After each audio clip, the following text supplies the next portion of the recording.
Baiklah, Assalamualaikum warahmatullahi wabarakatuh. Kami dari kelompok 2 akan mempresentasikan hasil diskusi kelompok kami, yakni tentang macam-macam bahan ajar cetak. Kami yang beranggotakan 5 orang, yakni saya sendiri Sri Wulandari sebagai moderator, selanjutnya DC Aisyah, selanjutnya Gazi Jihad Putra, Wela Marsita, dan juga Yesi Karmila.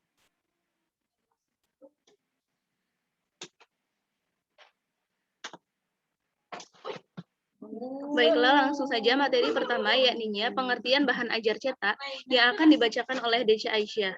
Kepada DC Aisyah dipersilahkan. Baik, terima kasih kepada moderator.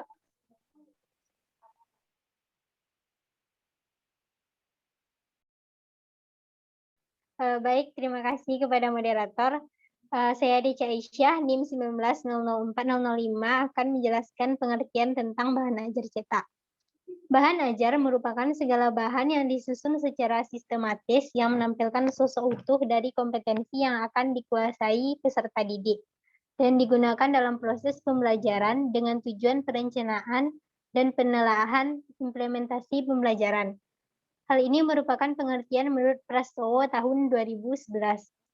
Menurut Kip Dayton tahun 1985 dalam Sajiati tahun 2012, bahan ajar cetak adalah sejumlah bahan yang disiapkan dalam kertas yang dapat berfungsi untuk keperluan pembelajaran atau penyampaian informasi.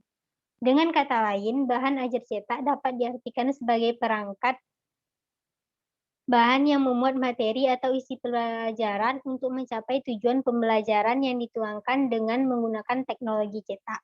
Suatu bahan pembelajaran cetak memuat materi yang berupa ide, fakta, konsep, prinsip, kaidah, atau teori yang tercangkup dalam mata pelajaran sesuai dengan disiplin ilmunya, serta informasi lainnya dalam pembelajaran.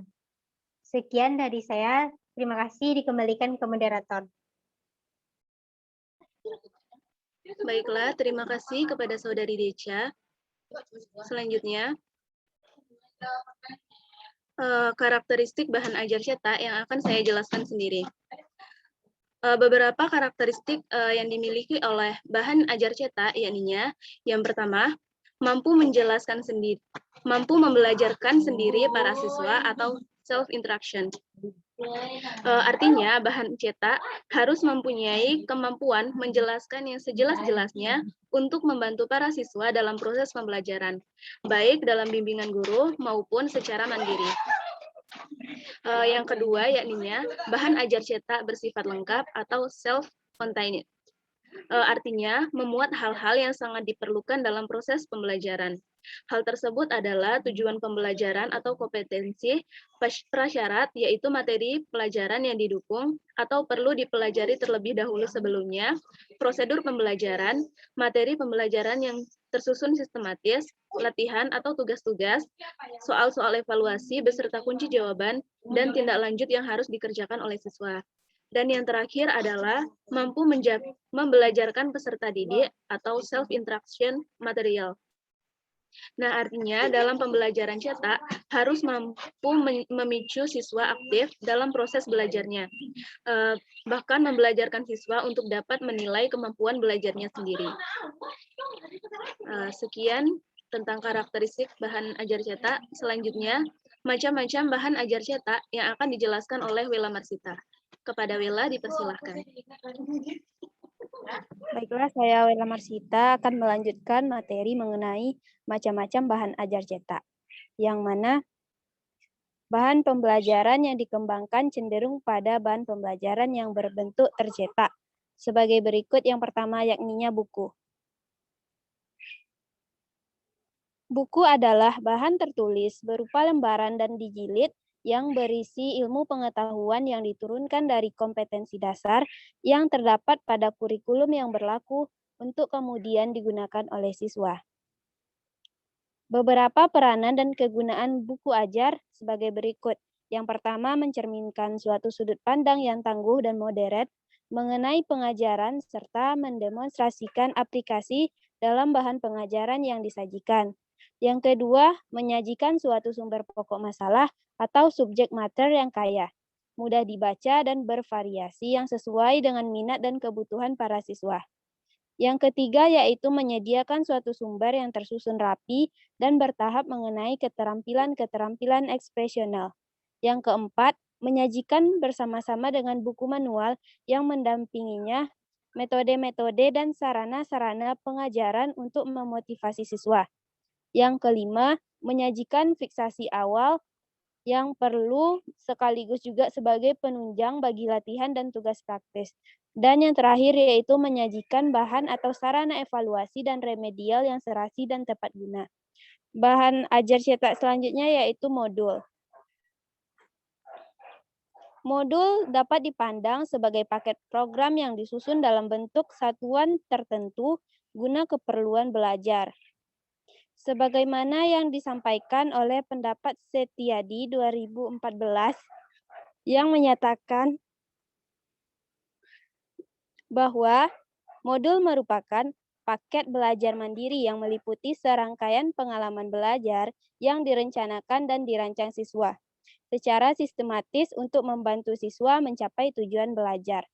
Karakteristik modul diantaranya yang pertama, dirancang untuk sistem pembelajaran mandiri. Yang kedua, program yang utuh dan sistematis. Yang ketiga, mengandung tujuan, bahan atau kegiatan dan evaluasi. Selanjutnya, disajikan secara komunikatif dua arah, diupayakan agar dapat mengganti beberapa peran pengajar, cakupan bahasa terfokus dan terukur, dan yang terakhir mementingkan aktivitas belajar pemakai. Yang ketiga yaitu lembar kerja siswa atau sering disebut dengan LKS. LKS atau Student Worksheet adalah lembaran-lembaran berisi tugas yang harus dikerjakan oleh peserta didik. Lembar kegiatan ini biasanya berupa petunjuk dan langkah-langkah untuk menyelesaikan suatu tugas. Menurut Depdiknas tahun 2008, lembar kerja siswa atau LKS adalah lembaran-lembaran berisi tugas yang harus dikerjakan oleh peserta didik. Yang mana lembar kerja ini memuat komponen-komponen yaitu judul, KD yang akan dicapai, waktu penyelesaian, peralatan atau bahan yang diperlukan, informasi singkat, langkah kerja, tugas yang harus dilakukan, dan laporan yang harus dikerjakan. Karakteristik LKS diantaranya yang pertama, LKS memiliki soal-soal yang harus dikerjakan siswa dan kegiatan-kegiatan seperti percobaan atau terjun ke lapangan yang harus siswa lakukan.